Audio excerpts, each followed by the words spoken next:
Welcome to another episode of the Michael Yardney podcast.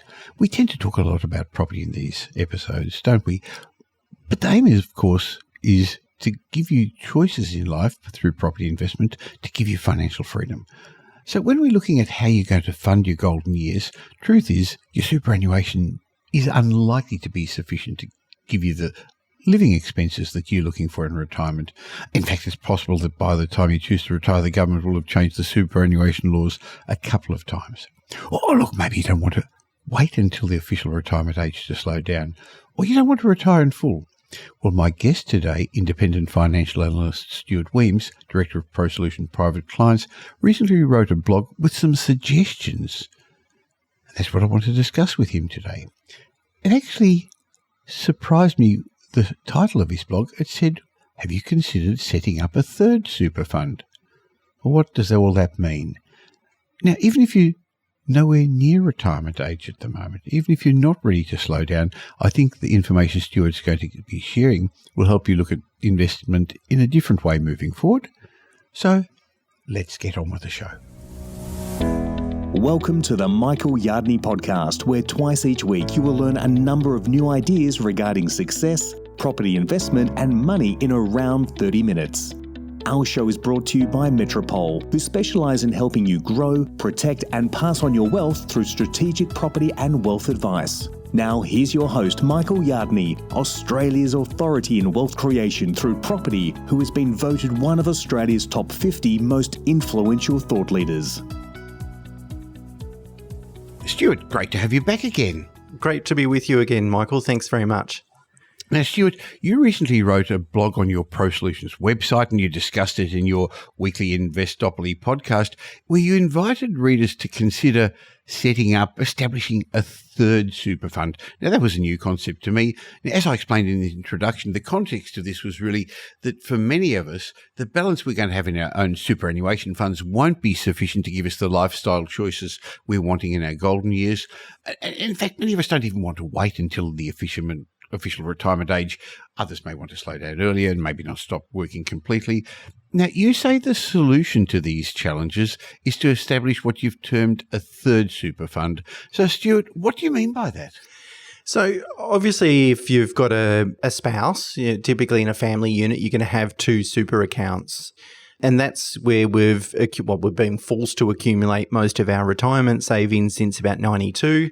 Superannuation became compulsory. So if you're older, maybe you won't have contributed to super all your working life. But for most people listening to the podcast, they probably have, at least the vast majority of their working life. Obviously, there's limits to the amount that we can contribute into super each year. And one of the concerns that most people have with super is they don't really trust it very much. You know, the government keeps changing the rules on super. And so people are, I guess, scared about trying to accumulate too much wealth in super. And I always respond to that by saying, yeah, sure, they keep playing around with the rules and they will continue because it's easy. It doesn't lose too many votes and it's easy to muck around with the rules with super. So they're going to continue to do that. But super is always going to be concessionally taxed. And it's always going to be a pretty good environment to hold a certain portion of your wealth. So ignoring it or not paying attention to it, I don't think is the right approach. I think it should be... Well, if I could interrupt for a sec, Stuart, basically the government wants us to be self-sufficient in retirement. It doesn't want us to go on the pension. So it has a vested interest to a degree to ensure that we've got some funds for our golden years. Yeah, spot on. If they don't make it attractive enough to contribute to super, then you're right. The welfare system's going to have to fund our retirement, and that's a lot more costly than what the tax benefits are in super. So in terms of the cost to the government, the tax benefits. So I think firstly, don't ignore super, but also the reality is, as you alluded to in your opening, is that perhaps our super balance just won't be enough to enjoy the standard of living that we want. And as a result, you need to then think about, well, what do you do with that? So if you're not maximizing your super contributions, sure, you can make additional contributions. But even then, still, you might still need to invest more. And then it's really thinking about, well, what do those investments look like? Whether it's share market investments or property investments. But I hope to, the theme of the blog was really to try and encourage people to really think how much super will I have by the time I get to retirement, whether that's 60 or 65, whatever the age is, and how long will that last me? Now, they're both good questions. A while ago, there used to be ads on TV for super funds, industry funds, and they said this person's in an industry fund, this isn't. And they pointed out how much they had accumulated, what they were going to retire with. It wasn't a lot of money at all. A question without notice. Do you have an idea of what the average super balance is on retirement? Oh, it would. No, I don't know. It was in the hundreds of thousands. Yes. It wasn't in the large hundreds of thousands, was it? No, it wasn't. But that'll change too. Like as the generations move through and people have begun contributing, and also the superannuation guarantee rate has increased over time as well. It's going to get to 12% over the next couple of years. So not only are people contributing for longer, so their entire working life, but the amount that they're contributing in terms of percentage of income is increasing as well. Now, Stuart, we're talking, and while I multitasked and I did a quick search, average Australian super balance at various ages, and 60 to 64-year-olds, and you said a moment ago, they haven't been contributing to super as much, but their super balance is 322,000 for men and 247,000 for women. That doesn't see you through very long. 55 to 59-year-olds have got 330 for men, 205 for women. 50-year-olds have got 270,000, 173 for women. Firstly, is interesting the great wage or superannuation disparity. But even so, yes, the 50-year-old will have a balance of 270,000 and he's going to work another 10 years. But even if it gets to 500,000, that's not going to go very far, is it? No, it's not. In fact, I worked out, how much super will last for if you spend certain amounts in retirement. And let's be conservative. Most people will spend, middle-class people that enjoy some decent standard living, maybe eat out once in a while, go on a couple of domestic holidays, those sorts of things, will spend somewhere between $70,000 and $100,000 a year in today's dollars. They need somewhere between 1.2 and 1.7 of super at age 60, assuming they retire at age 60. So they'll need combined super balance of 1.2 to 1.7 in today's dollars. And are you suggesting they're going to live off the income of the superannuation fund, or they're going to slowly eat it away as well? They'll slowly eat it away. So you hope you don't live too long? Well, that's assuming you live. It's not a good result, is it? No, it's not. So how do you work out how much super you need? Well, there's a few calculators online that you can utilise. I've actually published a table in the blog, and I'm sure we can put a link to that for sure, in the show notes to give people a bit of an idea. But I think most people are going to need. I think the answer is most people are going to need to make additional investments now, whether that's a geared investment property or whether it's some shares investments or a combination of those two things. It's really about thinking about how do you do that and how much do you need? How important is it for you to begin and continue investing?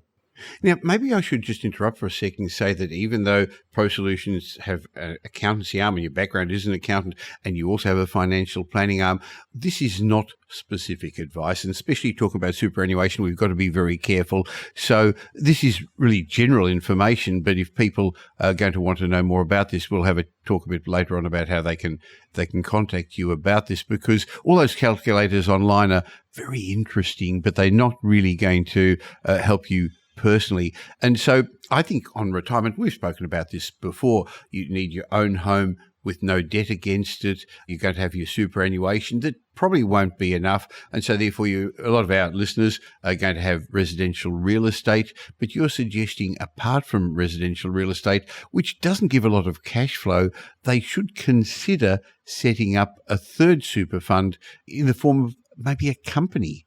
Is that correct? Yeah, that's right. So, we've got to really think about how can we make our investments as tax effective as possible, because the problem is, particularly for PAYG employees, there's not a lot you can do other than investing in property, so using gearing.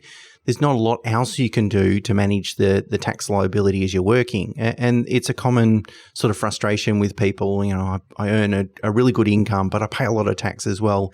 Isn't there something I can do about it? The answer, apart from borrow to invest in property, the answer is no, unfortunately. So then, to my mind, what you must absolutely then do is make sure that you don't pay any tax in retirement. or at least you minimize your tax in retirement. So if you can't do anything about your income, certainly you've got to think about how your investments are structured.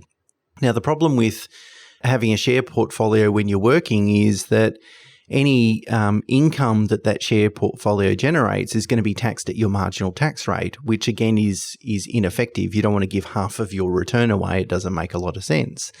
And it's why property investments work so well, because they tend to be you tend to get most of your return in capital growth rather than income. So they're which isn't taxed. Which isn't taxed until obviously you sell the asset. So very good in accumulation phase while we're working, but shares not so good.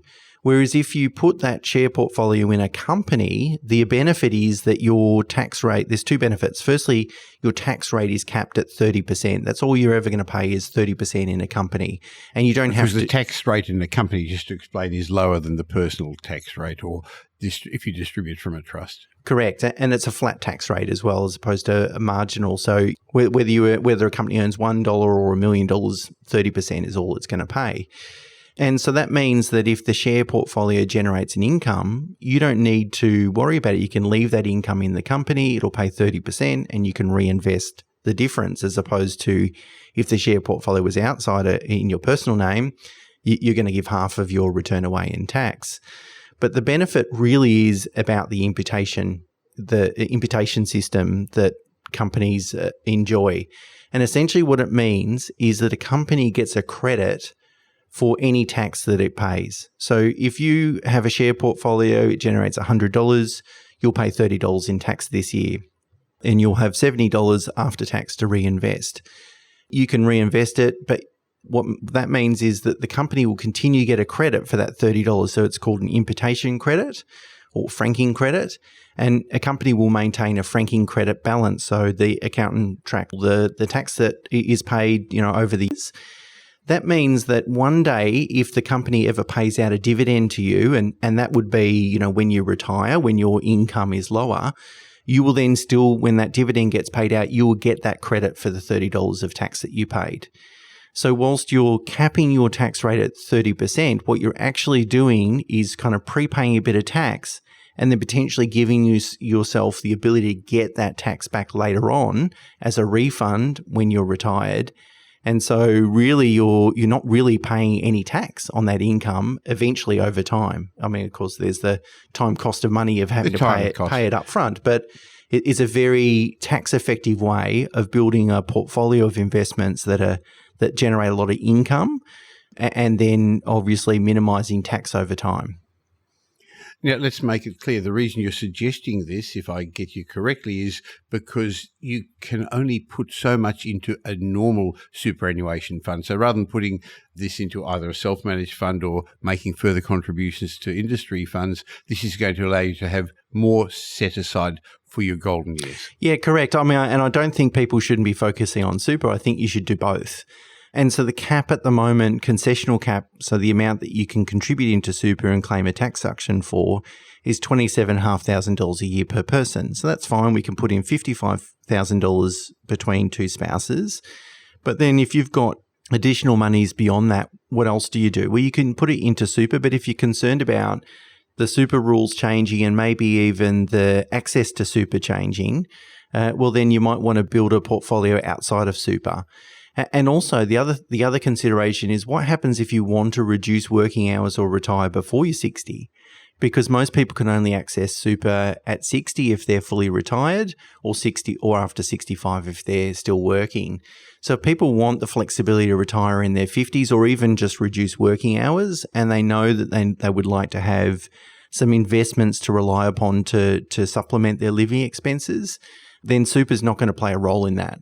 But whereas if you have an investment company that has a diversified portfolio that's generating a predictable level of income, that very much could be a good solution to help you into that early retirement. So there's a number of different structures you can purchase your investments in: your own name, in joint names with your life partner, your spouse, in trusts. Some people avoid investing in companies because they don't get the capital gains tax benefits, the discount and capital gains tax that other entities have. What would your answer to them be, Stuart? I think firstly, the differential in capital gains tax, firstly, I acknowledge it. It doesn't get a 50% exemption. So a discount, I should say. So if we make a capital gain in our own personal name, let's assume that it's taxed at the highest marginal rate. Instead of paying 47%, we'll pay 23.5%. That will be our tax on our capital gain.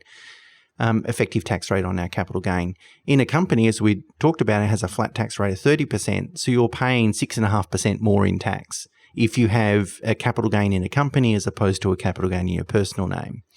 But let's not forget, we get a credit for that 6.5%. So if I make the capital gain and pay the company tax today, but in the future pay out a dividend when I don't have any other income, and remember, any income from super is not taxable, so it's very possible that I'll be in a very low income position. I'll get a credit for that tax and a refund eventually. So whilst I might prepay a little bit of tax, the ultimate tax that I pay on that capital gain might be a lot less. The other problem though with property is if you sell a property, you obviously can't sell 5% of the property. You have to sell the whole thing. So unfortunately, it's very lumpy and does then create a very large capital gain in one particular year. The benefit of having a company, though, is that hopefully, yeah. Unfortunately, we see the pain and gain report from CoreLogic, and Domain have recently come out with one as well. That's the intention when you go into property investment, but some people don't get that because they make the wrong decisions. Yeah, I mean, correct. We hope to make a really large capital gain, and I guess if you end up paying a lot of capital gains tax, that's kind of a good thing because you've it's worked. Yeah, you've only paid a quarter or less than a quarter away, and you get to keep 3/4 of the gains. So anyway, if we do sell a property and we make a really large capital gain, and if it's in a company, we have to pay the 30%, that's fine. But maybe then we can pay that capital gain out via a dividend over the next 10 years or the first 10 years of retirement, for instance, and gain a credit for that tax. And therefore, we get to spread the capital gain over 10 years as opposed to have the gain in one particular year as an individual.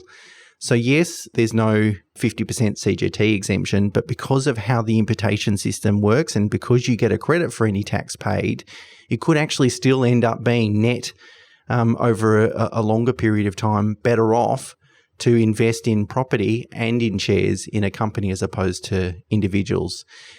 Now, this doesn't suit everybody, so this is really, really why you need individual advice. And I know you and your team give that. And I know Ken Race does. For a small group of people, recommend buying property investments in a company if they're got their own businesses, and sometimes they can distribute dividends to this investment company, and especially if they're hoping to keep that property in the long term and not planning to sell it, because the issues with it, of course, though, any negative gearing is trapped in the company, isn't it? But if you're paying less tax, there's lots of benefits as well. Yeah, that's right. If you're self-employed and you can distribute some income into that company, you can soak up the negative gearing. But you're bang on, Michael. Like this, it's a little bit, the way I think about it, it's a little bit like thinking about golf. I don't play golf, but golfers have a bag of clubs, a whole bunch of different clubs do different things. And you need to know which club to use for a particular shot. And it's the same with finance and investing and so forth. There's lots of different strategies and structures. They're not going to suit everyone. They're not going to suit everyone all the time either. It's about picking which strategy or which structure or which process is appropriate for that particular person at that particular time, but understanding that, each has their own merits, and then thinking longer term about these sorts of things, about, tax planning. Particularly, as I said, for most Australians, they can't really do much about the tax they're paying on their earned income, but certainly they can take some active steps to pay less tax on their hard-earned investments. Now, one of the other things you mentioned in your blog is that there are, for some people, benefits of limited liability. Do you want to just quickly mention that about the benefits of a company structure, how it could offer protection against personal liability? Yeah, so if you sue a company, you can't really, there's very limited situations you can actually sue the shareholders personally. So if a company trades or if a company owns property and a tenant sues them or something like that, the only assets that they can get at are the company-owned assets. The shareholders have limited liability, and their liability is limited to the extent of the contribution to that company, the equity in that company. And so that can provide some good asset protection benefits. Having said that, what we want to try and do is if people are trading, so they're self-employed, we wouldn't want to invest in the same company, use the same company to invest. We would want to have them in two very separate companies. So you want to quarantine different risks. But again, if you have a property, you would also want to make sure that you've got the right landlord insurance and so forth to protect against someone having an accident in your property and that creating a liability for you as well. Well, some people are going to say, hey, this sounds like a good idea, but it also sounds like there's going to be costs involved, ongoing hassles, administrative things. Is it really worth all the paperwork? Is this only suitable for seasoned investors, or would beginners also benefit from this idea? Beginners could benefit. The thing about investing is that you can't typically, if you're going to go with a particular ownership structure, it can be costly to change your mind 10 years down the track, because of it could trigger capital gains tax or other costs and so forth. So you really want to think carefully about not only where is the best place for you to hold investments this year, but really where is the best place for you to accumulate your wealth over the next 10 to 20 years. And so whilst there might be a little bit of cost up front, longer term, the benefits should outweigh the cost if it's appropriate. But you're right, you want to try and keep it as simple as possible. So it really comes down to the size of the assets and the potential tax liabilities that might accrue as a result of those investments. So if we're talking about a small portfolio of $50,000 and that's all it's ever going to be, you're probably not going to worry about a particular structure. But if you hope to accumulate a portfolio of north of $1 million, well, then the potential tax liabilities on a portfolio of that size are quite considerable, and the small administrative costs associated with running an entity are probably going to be outweighed by the tax savings.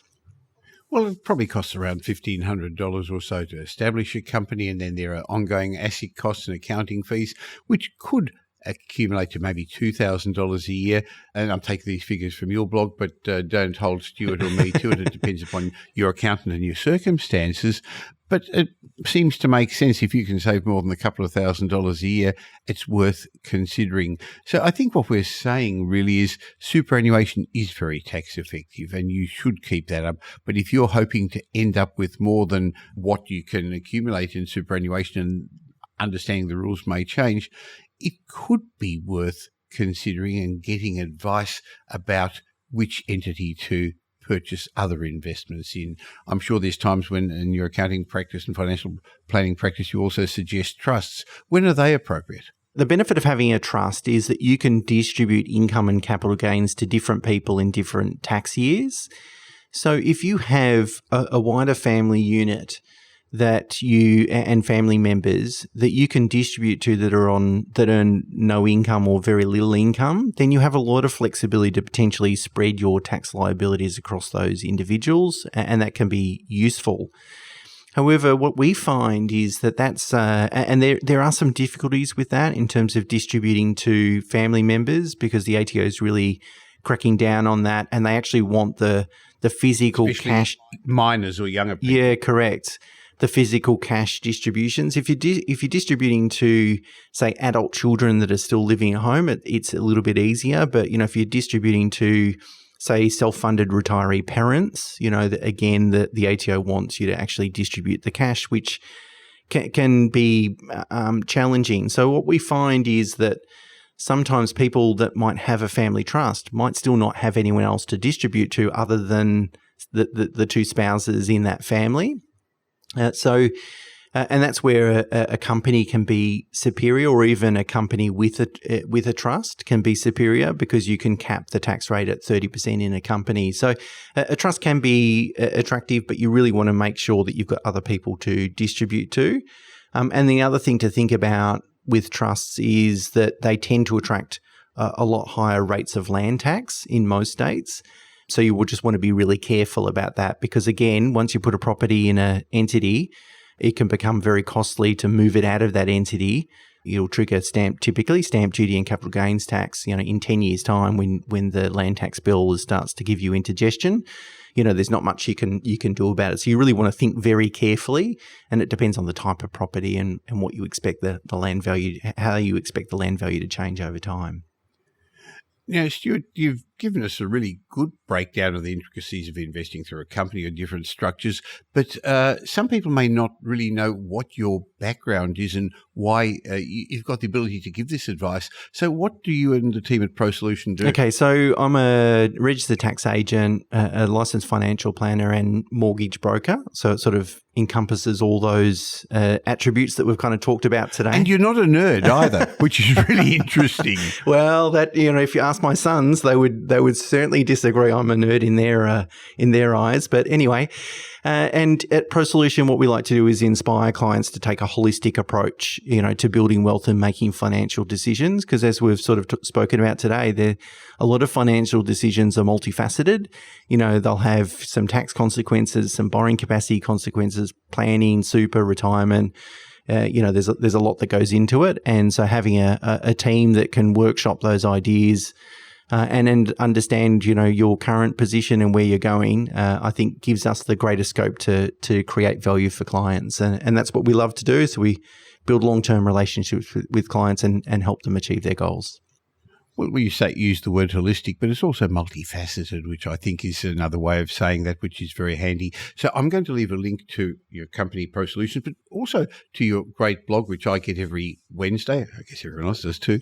And your podcast, Investopoly, which is the name of one of your books, which people can get if they're interested as well. That's been around for a while, but the rules you put in there, I think they're timeless. I hope so.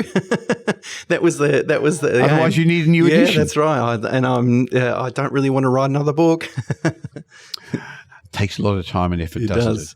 it? I think the podcasts have in many ways taken over the book writing, and they take time as well. So once again, Stuart, thank you for your great information. I look forward to catching up with you again in a month. Thanks, Michael. It's been great.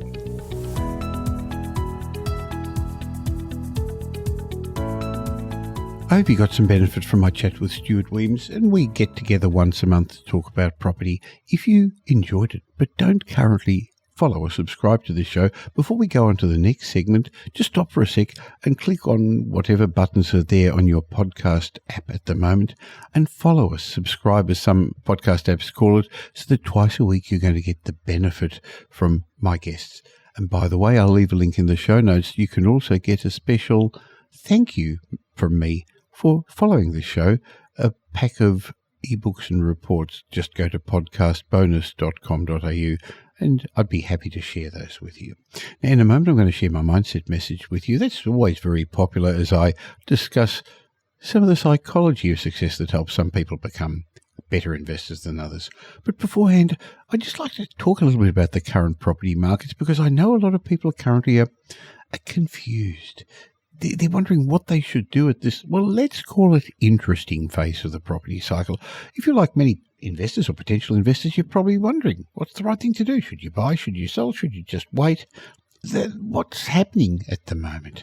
Like it or not, we've moved to the next phase of the property cycle. Property values are rising still, but not as fast. There's also lots of government and political and economic issues ahead of us.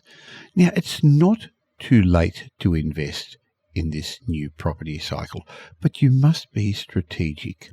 By the way, it's always important to be strategic. So you should really stress test your investment strategies. And at Metropole, that's an area that our strategic property plan does. We also review any current portfolio that you've got, and we make sure you've got the right finance structures and give you the opportunity to take advantage of the market if it's right for you.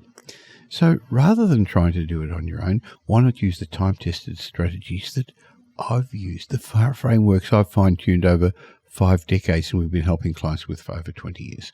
The team at Metropole are much more than just buyer's agents. We help you safely create intergenerational wealth through strategic property and wealth advice. We've got buyer's agency, sure, but first of all, we help you put a plan together. But you could also use our property management, our renovations, our development service, wealth advisory, financial planning, and of course, Mastermind for Business with Mark Creedon. Go to Metropole.com.au bonus.com.au, we've been successfully investing through 6 property cycles. Why not take advantage of that experience? Now here's Michael's mindset message. Remember, a change in your thinking will lead to a change in your life. In my mindset message today, I'd like to have a talk about the science behind negative people. You see, once you decide to start living outside the box, once you decide you're going to take charge of your financial life, you're going to find a whole bunch of negative Nancy's are going to start coming out of the woodwork. Now, I see those with the trolls on YouTube, but they're going to say, in your life, they're going to say things like, that's never going to work. Oh, it's too risky. I don't try property investing. You're going to go broke. I know somebody who did that and they lost out. Where does all this negativity come from? Well, science has an answer. It's called the negativity bias. And this is the idea that evolution has made organisms much more switched on for threats than opportunities. And that's what makes sense, if you think about it. If you're an amoeba in the primordial soup and you miss an opportunity for a tasty snack, that's probably okay. There are other fish in the sea, other protozoa in the soup, you'll be right. But if you miss a threat, on the other hand, if you don't see a predator lurking behind a rock, well, for you that could be catastrophic. It's game over. And so from an evolutionary perspective, missed threats are much more dangerous than missed opportunities. And so this has shaped our biological hardware. We're wired to pay more attention to the potential threats than the possible opportunities. And psychologists have found that this negativity bias shows up in all sorts of places. In a marriage, it takes at least 5 good actions to make up for the damage done by one critical or destructive act. Psychologists say in gambling, the pleasure of winning $100 is less than the pain of losing $100. In evaluating a person's character, people estimate it would take 25 acts of life-saving heroism to make up for 1 act of murder. In cooking, an entire meal is contaminated by a single cockroach antenna, and then it's impossible to purify. We're hardwired to be sensitive to threats and to bad things, which is another way of saying we're hardwired to be blind to opportunities. And that's why when you say, I'm going to try and invest in property, I'm going to try and open up a new business, people immediately start cataloguing all the potential threats in that story. You're going to get scammed. Oh, you won't pay off. You're going to buy the wrong property. The banks are going to get you. Almost nobody instinctively sees the opportunities. Almost nobody instinctively focuses on all the good things that what you're planning to do might bring. Which is why you can look up one day and think, why on earth is my life filled with all these negative Nellies? But don't be too hard on them. They're just following their biological instincts, just like everybody else is. But what does it mean if you've got an idea? What does it mean if you're planning to get into property and you start bouncing it off people to see what they think? Don't be surprised if the feedback is overwhelmingly negative, even if it's a really good idea for you. That is, don't let the haters put you off your game.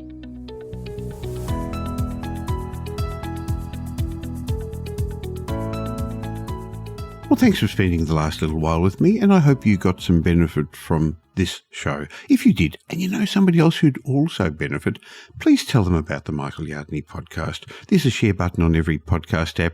On Apple Podcasts, there's 3 little buttons down the bottom. Press it and share it, or just tell them about the Michael Yardney podcast. I hope you're going to be doing them a favour, and you'll definitely be doing me a favour and helping me in my quest to make as many people as possible financially literate.